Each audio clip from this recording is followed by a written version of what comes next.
अगर तुम शादी 30 से 32 की एज में कर रहे हो तो तुम लव मैरिज अरेंज मैरिज दोनों कर सकते हो, लेकिन लव मैरिज में 2 साल के बीच में तुम कर लेना एक बेबी, क्योंकि तुमको चाहिए एक वजह एक दूसरे के साथ और भी अच्छे से लाइफ स्पेंड करने के लिए। लेकिन अगर तुम अरेंज मैरिज कर रहे हो तो इस लड़की की एज रहेगी कोई फायदा है ये जानने का? कुछ फायदा नहीं है यार, कुछ भी, क्योंकि तो 18 साल का है यार। 10 साल बाद तो वैसे भी रोबोट आ जानी है।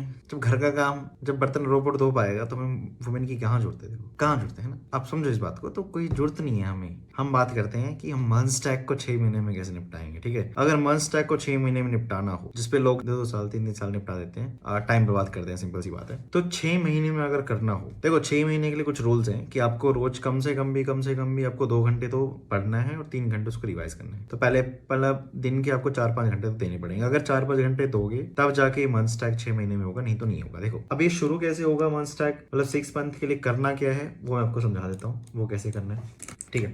आप जैसे कोड देख पा रहे हो, मतलब मैं यहीं पे आपको समझा देता हूँ। पॉइंट क्या है कि जैसे हमारे पास जो मंथ स्टैक है उसका जो बेस है, उसके लिए होता है हमारे पास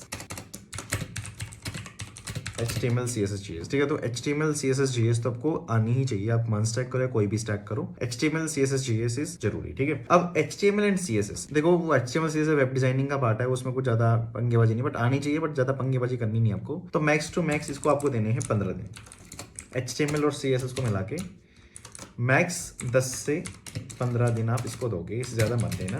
और अगर इससे ज्यादा टाइम लग रहा है तो छोड़ देना, सीधा सिंपल सी बात है। क्योंकि इसको करने के लिए कंपनीज के पास 10-10 हजार के बंदे होते हैं, उनको 5,000 देंगे, 10,000 देंगे, वो एक काम कर देंगे। तो इनकी अहमियत इतनी नहीं है, बट हाँ आनी चाहिए, डेवलपर हो तो आनी चाहिए, बट उतनी बात है। नहीं भी आ रही तो कोई इतनी टेंशन लेने की बात है, ज्यादा कोर में जाना नहीं और ज्यादा टेंशन लेनी नहीं, ठीक है? जावास्क्रिप्ट आपके मंथ स्टैक का बैकबोन है, तो ये आपको देने हैं प्रॉपर, इसको कह सकता हूँ 1.5 मंथ्स अच्छे से। अगर आप जावास्क्रिप्ट ऐसे पढ़ोगे तो month stack is like easy. तो मतलब ये समझ लो कि आपको 1.5 मंथ इसको दे दिया आपने और 10-15 दिन इसको दे दिया, मतलब कि आपके जो 2 महीने हैं वो बेसिक्स कवर करने के लिए। अब मैं इतना टाइम क्यों दे रहा हूँ बेसिक्स को? देखो बेसिक्स जब अच्छे होंगे तो आपकी जो बिल्डिंग है वो खड़ी होगी। अभी 4 महीने आपके पास, 4 महीने, ठीक है? अब 4 महीने, अब आपकी बात करते हैं।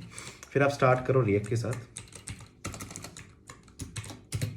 और रिएक्ट को आपको देना चाहिए अराउंड ये भी आपका लगा लेगा 1.5 मंथ्स इज इजिली आप इस पे लगा दोगे, ठीक है?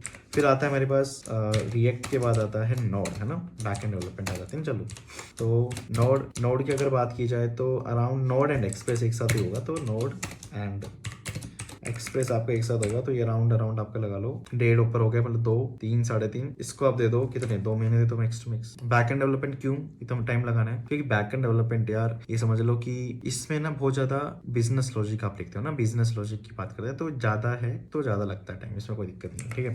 पॉइंट करते हैं MongoDB पे। MongoDB बहुत ईजी होता है, 15 दिन का काम है इसको बस पढ़ना, 15 दिन नहीं मतलब 10 दिन, 10 डेज। अब देखो कितना टाइम बच गया आपके पास, आपने 2 महीने इसको दे दिए, 2-2 4, और ये अब लगा लो ये आपके 6 महीने हो गए। अब इसके बाद आप प्रोजेक्ट्स बनाओ और मजे मारो, कोई दिक्कत नहीं।